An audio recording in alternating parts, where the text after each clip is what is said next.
Students, welcome back to my channel. आज हम आपके लिए एक नया टॉपिक लेके आए हैं जिसका नाम है मेंस्ट्रुएशन। तो what do you mean by menstruation? देखिए, क्या होता है कि जब एक लड़की, कोई भी लड़की प्यूबर्टी एज में आती है। प्यूबर्टी एज किसे कहते हैं? 10 to 12 ईयर्स की एज में जब वो आती है तो उस समय क्या होता है कि सेक्स हार्मोन रिलीज होता है। और फिर वो सेक्स हार्मोन, जो रिलीज हुआ हार्मोन्स है, वो कहा जाता है, उसके ब्लड में जाता है, जिससे ओवरी मेच्योर होकर क्या करती है? ओवा को रिलीज करती है। ठीक है।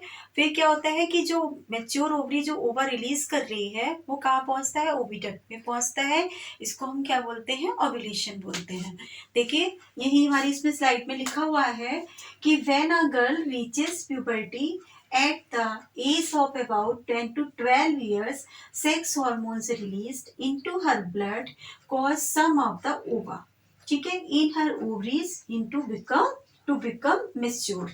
कि जब लड़की क्या होता है कि 10 to 12 ईयर्स में आती है, मीन्स प्यूबर्टी एज में आती है, उस समय क्या हो रहा है?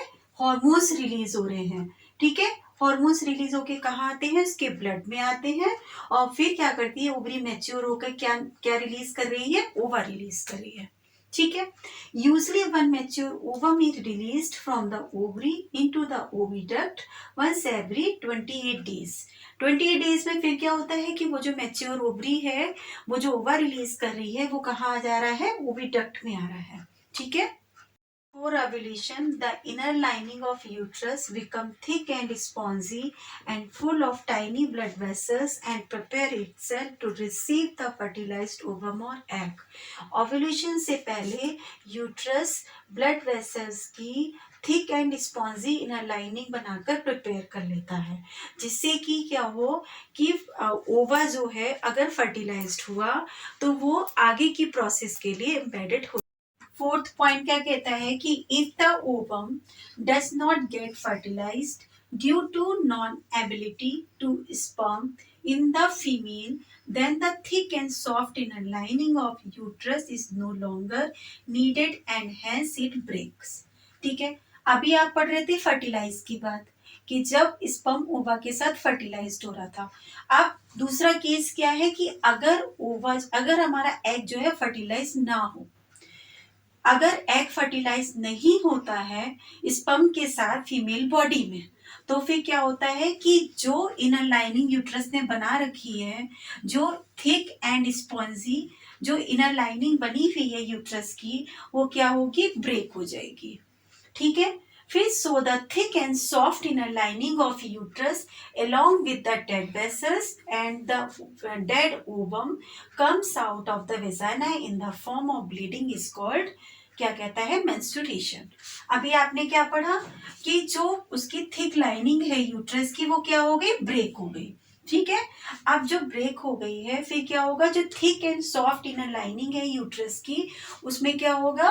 वहां से blood vessels and dead ovum release होगा। कहाँ से? किधर की तरफ से होगा? वेजाइना से होगा। और किस फॉर्म में होगा? ब्लीडिंग के फॉर्म में होगा। नाउ फिफ्थ पॉइंट कह रहा है menstruation usually occurs 14 days after ovulation and usually last for about 3 to 5 days. Ovulation के 14 डेज बाद आपको क्या होता है? मेंस्ट्रुएशन होता है, और ये पीरियड चलता है हमारा 3 to 5 डेज। अब देखते हैं ओव्यूलेशन क्या था। ओव्यूलेशन बताया था रिलीजिंग ऑफ ओवा, यानी कि अगर ओवा हमारा फर्टिलाइज नहीं हो रहा है तो 14 डेज बाद क्या हो जाएगा? मेंस्ट्रुएशन हो जाएगा। इट्स मीन्स अगर हमारा फर्स्ट जैन को ओव्यूलेशन हुआ है और इस बीच में अगर आगे एग हमारा फर्टिलाइज नहीं हुआ, तो उसके बाद हो जाएगी आपको क्या? मेंस्ट्रुएशन। ठीक है। After menstruation is over, menstruation over होने के बाद the inner lining of uterus starts building up again so that it may become ready to receive fertilized egg। अब मेंस्ट्रुएशन ओवर होने के बाद यूट्रस क्या है? यूट्रस दोबारा से फिर से क्या करता है? इनर लाइनिंग बिल्डअप करता है, जिससे कि अब क्यों बिल्डअप कर रहा है? क्योंकि आगे को आगे अगर उसे एग जो है वो फर्टिलाइज मिलता है, तो वो आगे की सारी प्रोसेस के लिए वो उसको अपने अंदर इम्बेडेड कर सके। ठीक है। If the ovum does not get fertilized even now, then menstruation. फिर अब क्या होगा?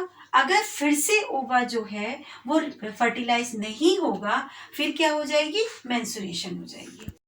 Menstruation is stopped temporarily when the ovum gets fertilized and the woman get pregnant. This is because in this case the thick and soft lining of the uterus containing lot of blood vessels is needed for the growth and development of the fertilized ovum. ठीक है, to form a baby, menstruation restart after baby.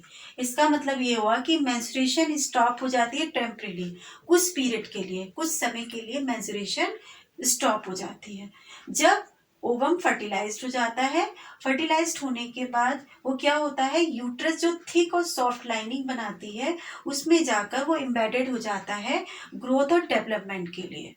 ठीक है, उसके बाद 9th month के बाद जब delivery होती है और बेबी हो जाता है, फिर उसके बाद मेंस्ट्रुएशन दोबारा से रीस्टार्ट हो जाता है। Thank you.